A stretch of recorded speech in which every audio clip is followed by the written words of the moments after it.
All right, gentlemen, we're going to start with doing solving multi-step equations.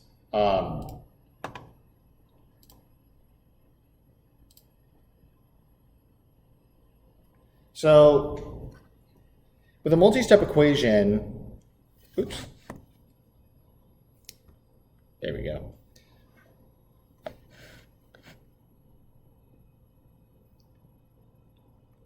We'll start with something like 15 is equal to 1.5 r plus 3, and we need to solve for r, okay?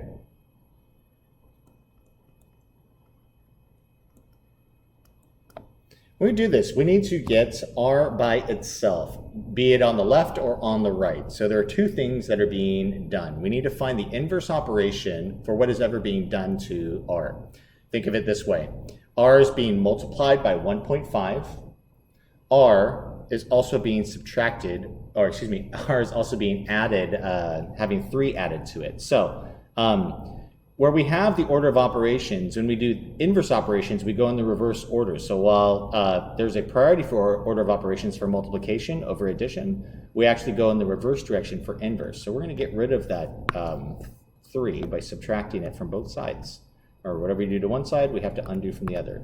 Now, from what I've shown you, I require you to at least write the problem to start. I'm going to show you the minimum amount of work I'm going to need to see for each of these problems. Okay, so 15 minus 3, and I have 12 is equal to 1.5 r. Okay, now I need to divide both sides by 1.5. Okay, in order to get r by itself. So, r is now by itself. But thinking about this, 12 goes into 1.5. How many, 1.5 goes into 12 how many times? Well, there's, of course, this method. If we're doing this problem, you got to move this decimal over here. So from 12, it's going to go here. So we have to figure out how many times 15 goes into 120. In this case, it winds up being 8 times. And I want you to just even think about this from regard to mental math. 1.5 is half of 3, and 3 goes into 12 4 times. So then you just need to multiply the 4 twice. So multiplying it back, 8 times 5 is 40. 0, carry the 4. 8 times 1 is 4, plus the 8 times 1 is 8, plus the 4 is 12. And when you subtract that, that guy clears out. So it's just 8 times. So r is equal to 8. And you need to show me that. If you don't show me your scratch work here, that's fine. But you should not be using a calculator to do this problem. You're going to have to do it by hand. Okay? So do not use a calculator.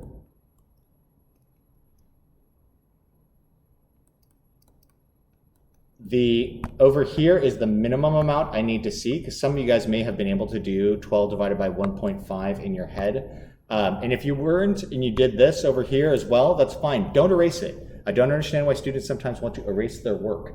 Math is beautiful even when it is, it looks a little bit crazy. I think it adds to the beauty of the form of mathematics. The next problem we're going to do is 5f plus 4f minus 8 equal to 19. The key on this problem, and again, we're going to solve for f, is to get, the key is to get f by itself, and our first thing we need to do is we need to combine our like terms. 5f and 4f can combine to be 9f. Minus 8 equal to 19.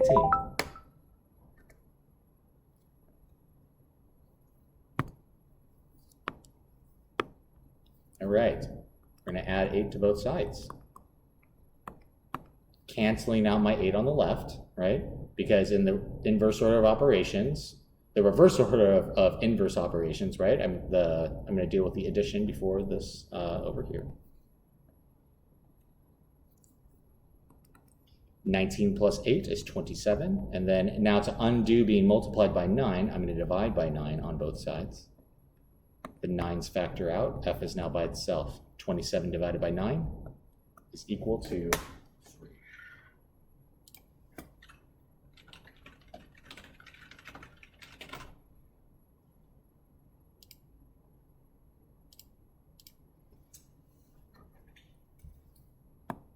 All right, moving on to the next example. There's a couple ways to do this next problem. I'm going to show you both methods. We're going to solve for n.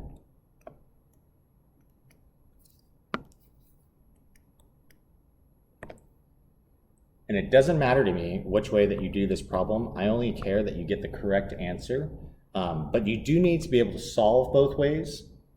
You just need to have that ability, but you don't need to do it both ways. So I'm just going to do this just to show you, just in case. First one is using the distributive property.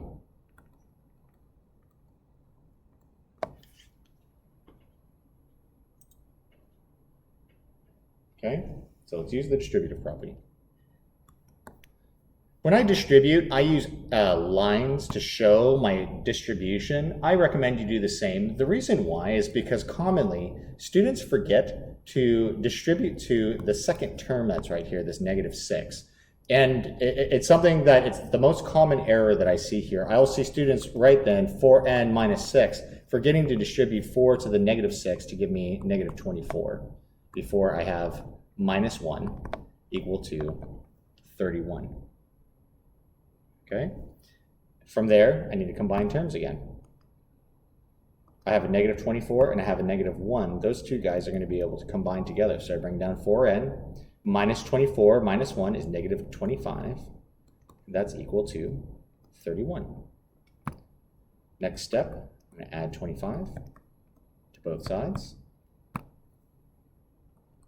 4n is equal to 1 plus 5 is 6. 3 plus 2 is 5.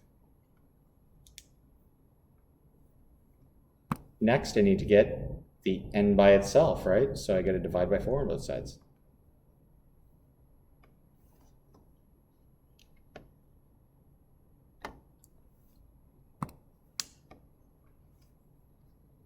N is now by itself because my 4 is factor out. And how many times is 4 going to 56? Well, some of you guys might be able to do that mentally, right? And then the answer is going to be 14. But if you can't, just work over here on the side. 4 going into 56 goes into 5 once. Bring down the 4 when you multiply it back. Subtract. The difference is 1. 4 goes into 16 4 times. So it is n equal to 14. Always make sure that you circle your answer. Some students box it. That's fine. It doesn't matter to me. Other way to do this problem, okay, is like this. So same problem that we started with.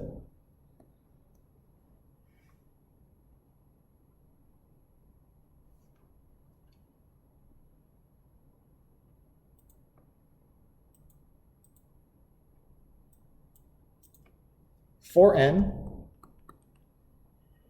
I'm sorry, 4 times n minus 6 minus 1 is equal to 31. And this is a method effectively like using U substitution. But remember, if we just use inverse order of operations, this is the last thing I would handle. Because remember, in order of operations, parentheses is going to supersede both the multiplying and subtracting, okay? So this is almost like if we had the following problem, like 4x minus 1 is equal to 31, okay? If I were just to replace this entire thing with that. The next step, I think, is pretty logical for you guys. You guys would add 1 next, which you can do, right? We can actually do that. Giving me 4 times the quantity n minus 6 equal to whatever 31 plus 1 is, which is 32. Now again, treating that parentheses as a separate quantity, right? Like if it were the variable x, that's fine. Because again, it's going to go first in order of operations, so it's going to be the last thing we handle with the inverse operations. So we're going to wind up dividing by 4 on both sides here, leaving me with on the left side n minus 6, which I always copy down these parentheses until I don't need them. In this case, I don't here. And it's okay. Either way, we're fine. But 32 divided by 4, we have to evaluate, and that gives us the 8. Last step, of course, we're going to add our 6 to both sides to get the n by itself. Right? So a little bit of review from last night's lesson, and we have 8 plus 6, which is 14. Doesn't matter to me which way that you do it.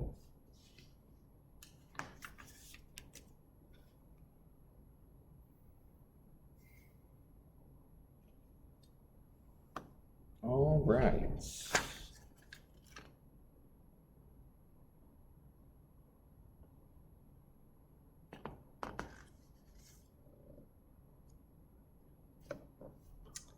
If we were actually to work with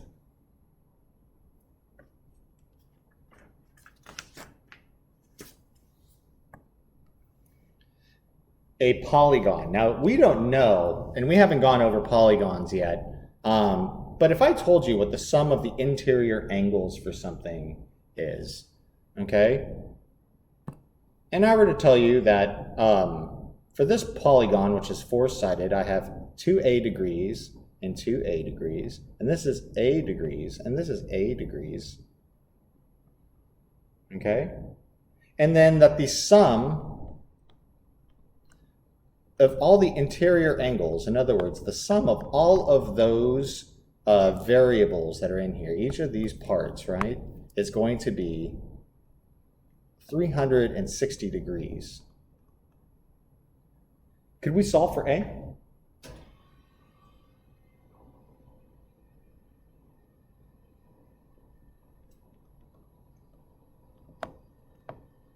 And then we're going to find each angle measure.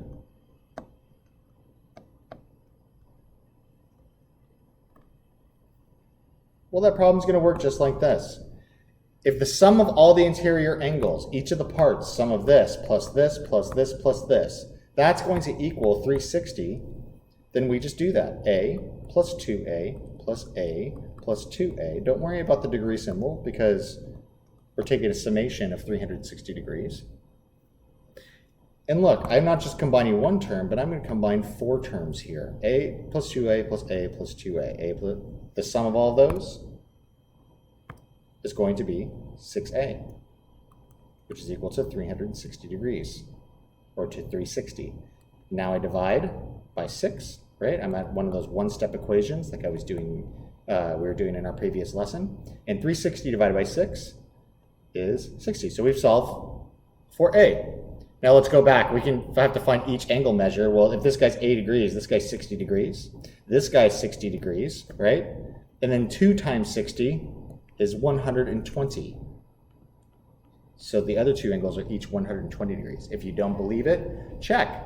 Add up 120 plus 120 plus 60 plus 60. You will be, I hope, hopefully pleasantly surprised that you got 360.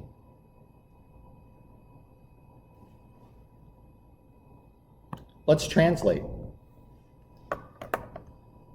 Suppose that we have the following. The difference of 3 times a number and 4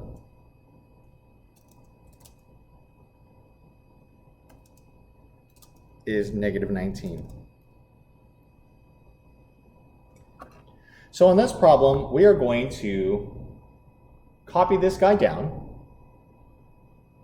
translate what it says, and then solve it.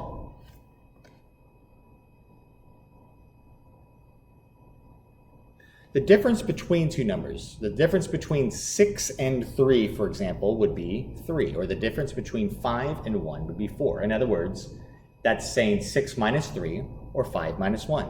So the difference of, let's take out each of these parts, 3 times a number, that's 3 times some number, and we'll call the number n. The difference, which is subtraction, so between those two guys is negative 4, means equals. And that gives the result of negative 19. This, now that it's translated, is a pretty straightforward two-step equation for us. So we add 4 to both sides, as we're in our pursuit of getting n by itself.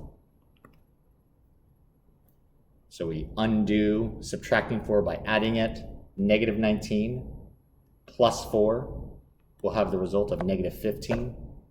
And then we're going to divide both sides. Divide by 3, getting n now by itself after we factor those out. Negative 15 divided by 3 is negative 5. And that's what n is equal to.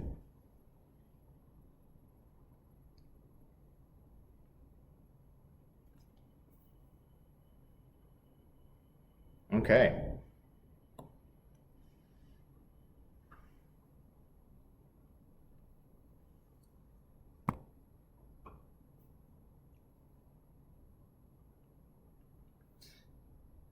If I give you the following figure, now let's talk about what perimeter is. Perimeter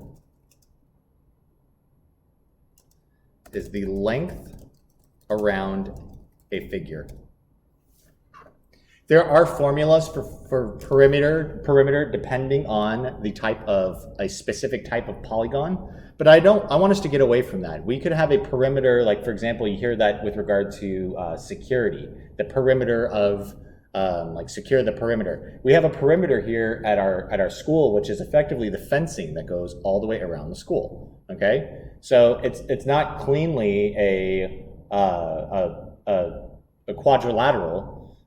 You have to think about all the ways that the fences indent into an alleyway or into a doorway and so forth. So, so the perimeter being a length around a figure, let's go ahead and create just a simple rectangle. Oops, let's straighten that guy out. Okay.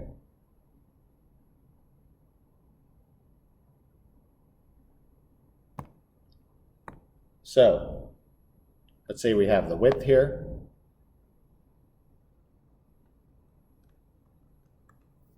And we have a length here, which is 2w plus 1.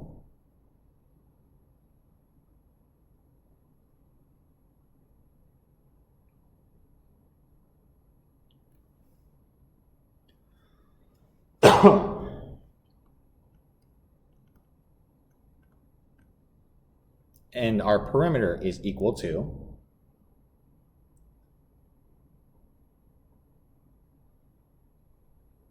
74 meters. So in other words, we need to add up all of these lengths. Now, in this polygon, this is going to be the same thing, okay? So not only am I adding a W, but I'm adding another W. And this is the same length, since it's a rectangle. So not only am I adding 2W plus 1, but I'm also adding a 2W plus 1. And all of those together, the sum of all of them is going to be 74 meters. Excuse me.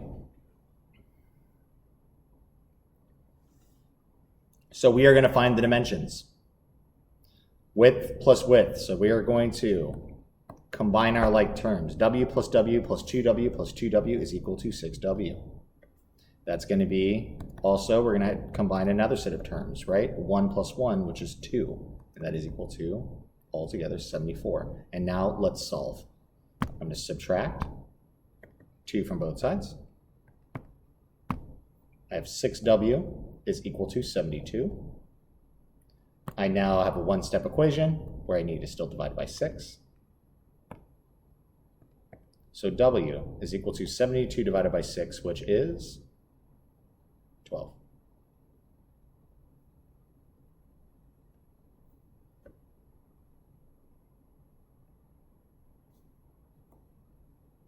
We're not done.